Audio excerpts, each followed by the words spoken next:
And welcome back to Hypetrain. We've got a reaction from a channel on YouTube called The Riddle. Oh. I know, The Riddle. I don't know if we've done any from The Riddle, but we probably have. They're full of like what if kind of videos. That's It what sounds like a couple we might have done. Yeah. So. This is actually called If the Sun Goes Out for 24 Hours.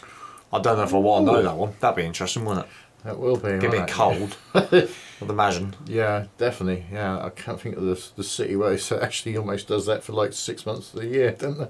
Yeah, there is somewhere that's pretty much like that. They Yeah. get sun for half a year and dark for half a year. So, but this is the whole world. So yeah. If you've got any other suggestions of great videos that we should be taking a look at or reacting to, let us know. As always, like them down below in the comments. In the meantime, should we go for it? Certainly, let's take a look. Let's speculate for a moment.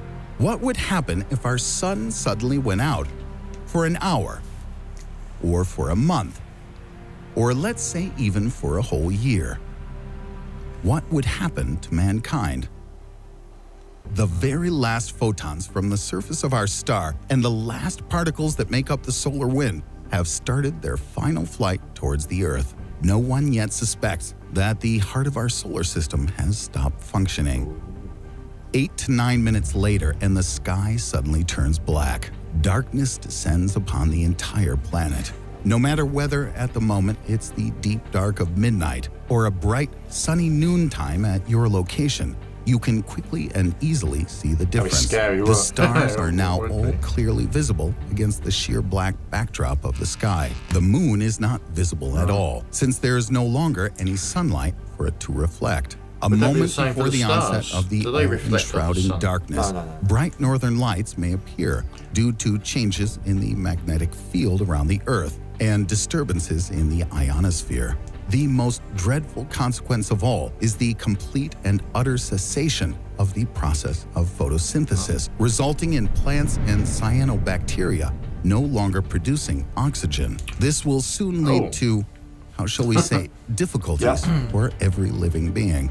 After an hour, true panic reigns over the heretofore daytime side of the Earth. Power and communication outages propagate across the entire planet. Temperatures everywhere drop by several degrees, and the Earth's surface begins to slowly cool.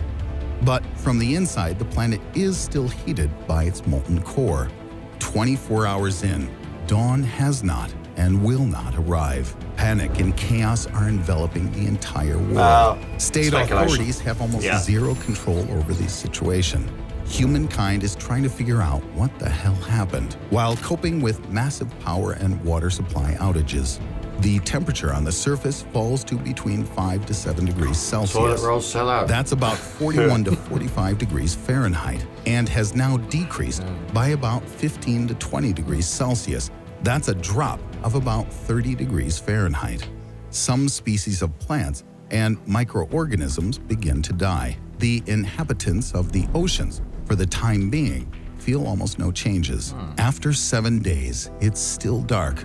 The average temperature on Earth is now minus 17 degrees Celsius. That's about 1 degree Fahrenheit. In areas where there are tectonic faults, it's still warm, thanks to geothermal energy not letting the surface freeze over. Most plants have already died due to cold or lack of light. Herbivorous and heat-loving animals also begin to die. In the oceans, phytoplankton begin to die as well. The inhabitants of shallow waters suffer tremendously from the cold, and the surface of the ocean is beginning to turn to ice. By now, scientists and other individuals have realized what has happened and rushed to organize and equip shelters. 1 month in, and the Earth is continuing to cool. The average temperature on the surface is now about minus 30 degrees Celsius. That's minus 22 degrees Fahrenheit. And almost the entire planet is now coated with ice. Virtually all plants and cyanobacteria have perished. Some species of trees, especially conifers, are still alive. But with the lack of sunlight, even they are not producing oxygen. In fact, most of the Earth's living things have died, but some bacteria still carry on with their normal life activity. Most of the remaining life on Earth is now found only near geothermal springs and underwater. Interestingly, the layer of ice on the surface of the oceans slows down their cooling. And In the areas of oceanic tectonic faults and geothermal sources, the water is still warm, obviously being naturally heated. But even in the ocean, the drama of a mass extinction event begins to unfold. 1 year in, and the surface of the Earth and the oceans are covered with a thick layer of ice. According to Professor David Stevenson at Caltech, the temperature on the surface of the Earth should drop to about minus 40 degrees Celsius, and that's the same in Fahrenheit. Life endures now only deep in the Earth's oceans. And perhaps some groups of humans might be able to survive on the surface of the planet in places like Iceland and other areas with large amounts of geothermal activity. Professor Stevenson believes that the Earth will continue to cool for another several thousand years until the surface temperature reaches approximately minus 160 degrees Celsius. That's about minus 256 degrees Fahrenheit. At that point, life on the planet, in the usual sense of the word, will simply become impossible. And let's not forget about the gravity of the sun. After all, it's unlikely that the sun could suddenly go out without losing its gravitational pull. If the sun ceases to hold the planets and other celestial bodies in their orbits, then the planets and asteroids will simply fly away into outer space, some of them possibly even colliding with one another. The Earth, for one, will soar out into deep space, where it could get bombarded with asteroids, comets, and radiation, collide with another planet, or even someday end up in the gravity well of a black hole. There's also a small possibility that after wandering through space for a very long time, the Earth would be able to integrate into another stellar system and find a new sun. In the end, however, it's important to realize that this scenario is just a fantasy, or rather a thought experiment of sorts.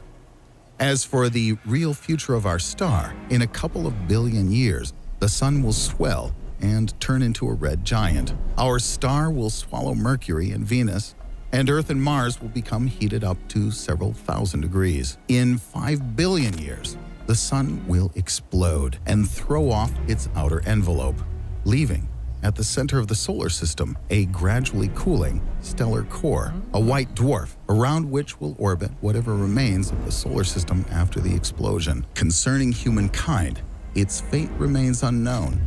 Hopefully, by that time, we'll be able to fly to other planets and star systems. But that is a story for another day.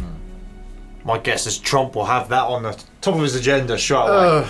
If Elon Musk doesn't beat him to it. We didn't really need any more doom and gloom, do we? I mean, in a day, that was maybe 24 hours. Why is he going on about a month? Like 24 years. I thought it was going to be 24 hours. I thought, that's a bit hard, it should be 24 hours. I mean, you get over that after 24 hours. Oh, what's that, a week? And there's a month. Get worse, minus 160. That's actually surprising, because I always heard that, well, you'd think you'd be in absolute, you'd be at absolute zero then, wouldn't you? And I always heard, the coldest temperature out there is minus 220 odd Celsius. So it's interesting with the gravitational pull.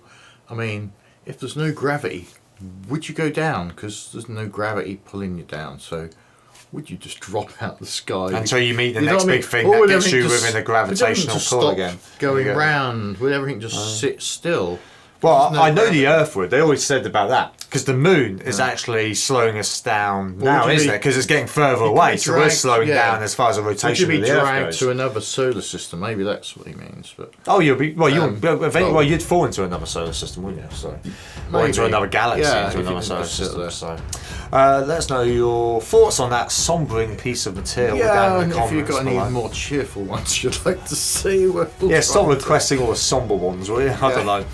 Let us know in the comments. Thanks for joining us, and we'll see you all soon. Catch you on the flip side.